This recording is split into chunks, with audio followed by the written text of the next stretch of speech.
No exercício do sacerdócio católico romano, sôfrego e aflito, procurei salvação eterna da minha alma.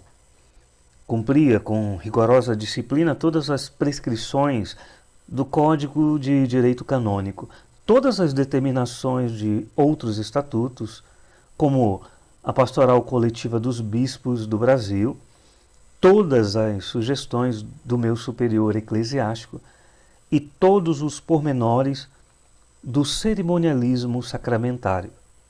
Em sendo a missa o ato culminante da vida clerical, celebrava-a com extremos de cuidado e com a máxima atenção, tanto no desenvolver dos gestos, como no prolatar das palavras. As regras litúrgicas exigem que em certos instantes o celebrante conserve as mãos espalmadas, uma na direção da outra, e que o espaço entre ambas não ultrapasse as extremidades dos ombros.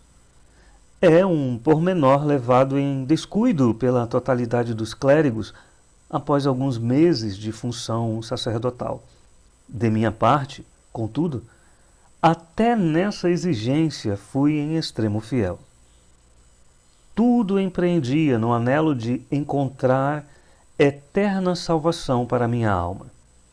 A minha autobiografia, Este Padre Escapou das Garras do Papa, revela as inenarráveis torturas íntimas padecidas naquela angustiante busca durante tantos anos de sacerdócio, vivido com dignidade, honra e intransigente observância de todas as suas leis, prescrições, cânones, imposições e conselhos. Ao encontrar em Jesus a vida eterna e no gozo superabundante dessa alegria, dispus-me a ser-lhe fiel, intransigentemente fiel a ele, como fora a serviço do erro. Se a Bíblia, a inerrante e infalível Palavra de Deus, foi um instrumento do Espírito Santo no processo de minha conversão para me levar a nosso Senhor Jesus Cristo, único e todo suficiente, porque todo eficiente Salvador. Outro sim, constituísse-me ela em instrumento do Espírito Santo para uma vida de fidelidade, que procuro radical ao Senhor na correspondência de sua preciosa graça. Se antes vivia numa atmosfera de angústia e de subserviência temerosa a autoridades eclesiásticas e a regras religiosas, agora, no clima da graça, desejo com alegria servir ao meu Senhor como seu fiel discípulo. Aquela meticulosidade dos tempos de sacerdote romanista dedico-a ao estudo e ao exame das Sagradas Escrituras. Certo de ser muito mais difícil desaprender do que aprender, apeguei-me à Bíblia, com a disposição total de me desintoxicar dos erros religiosos sedimentados em minha estrutura psíquica durante anos a fio. E um dos pontos a me chamar a atenção foi o da guarda do sábado como o dia do Senhor. Os intensos padecimentos ao tempo de sacerdote, na ânsia de encontrar paz interior em a segurança de minha salvação eterna, em minha experiência, ou a minha experiência de conversão a Jesus Cristo, a consciência de plena libertação que o Evangelho me deu, o desapontamento por haver vivido ludibriado durante longos anos por uma teologia fossilizada em dogmas impingidos por homens, a tristeza de haver servido uma superpotência religiosa e, também, o estudo meticuloso e constante das Sagradas Escrituras, todas essas circunstâncias, além de outras, criaram em meu íntimo uma verdadeira refrangência e uma total repulsa por tudo quanto lembra catolicismo.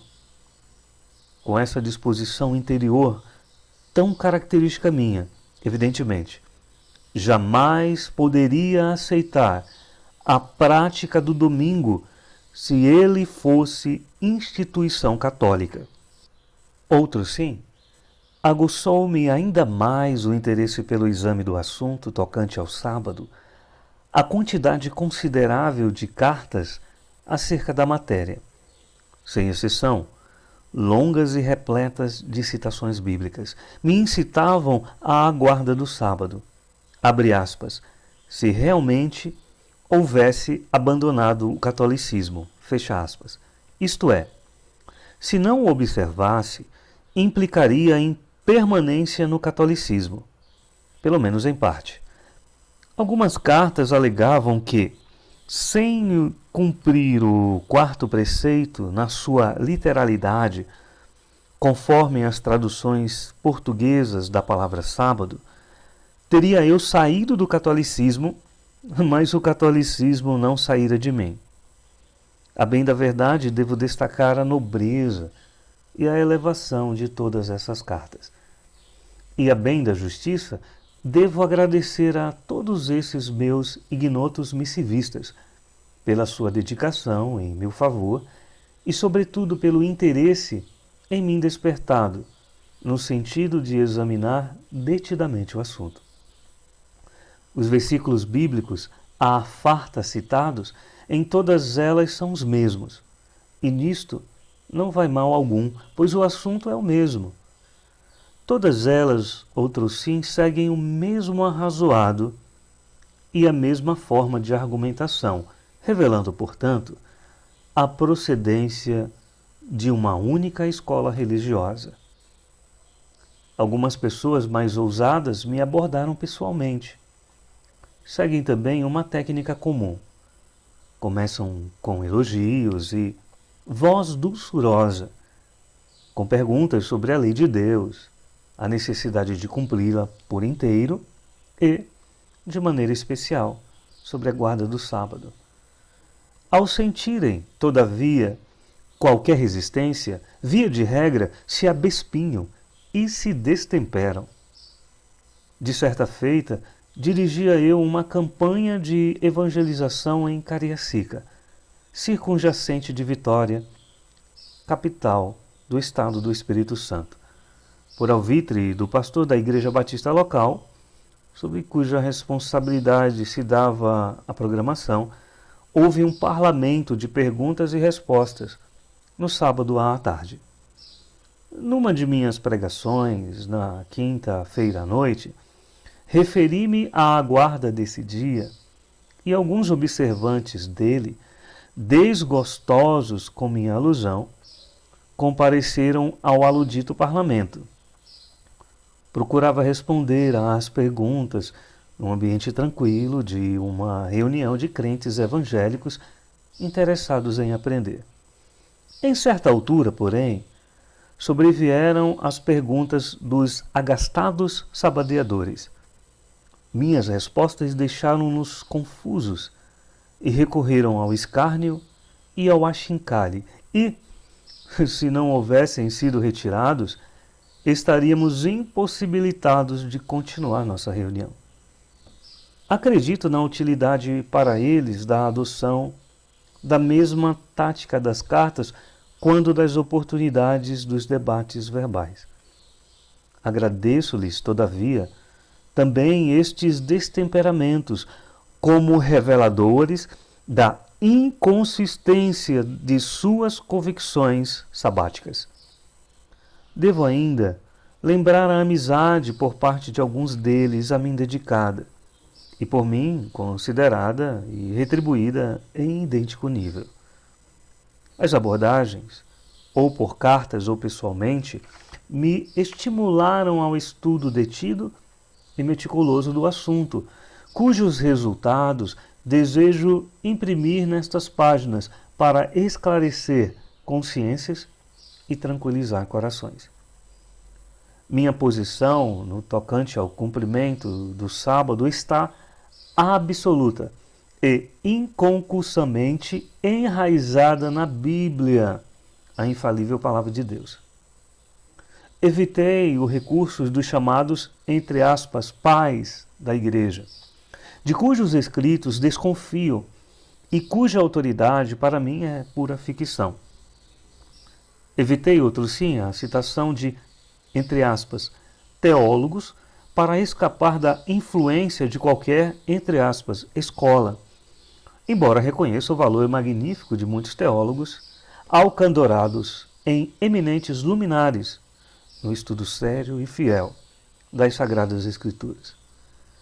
Este livro está marcado pelo respeito aos praticantes do sábado, para os quais desejo, de todo o coração, uma pesquisa sincera e honesta do assunto sob a direção do Espírito Santo, a fim de se libertarem de peias e acatarem com fidelidade a Santa Palavra de Deus. Que não procurem eles refutar este livro. Antes procurem examiná-lo à luz das Escrituras e examiná-lo com honestidade de consciência. Ficaria mortificado se perdesse a amizade de alguns deles.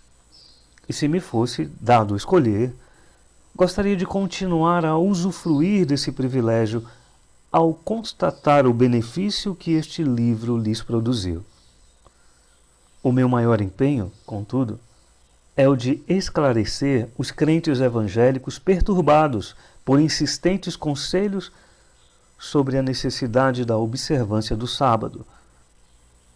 Estou seguro do êxito da leitura destas páginas escritas em oração quanto ao imunizá-los do perigo do envolvimento sabático. Eis a grande recompensa do meu esforço. São Paulo, 12 de maio de 1977. Dr. Aníbal Pereira dos Reis, membro da Academia Evangélica de Letras e da União Brasileira de Escritores. Em tempo. As versais das transcrições dos textos bíblicos encontradas neste livro têm a deliberação de dar saliência e correm por minha conta.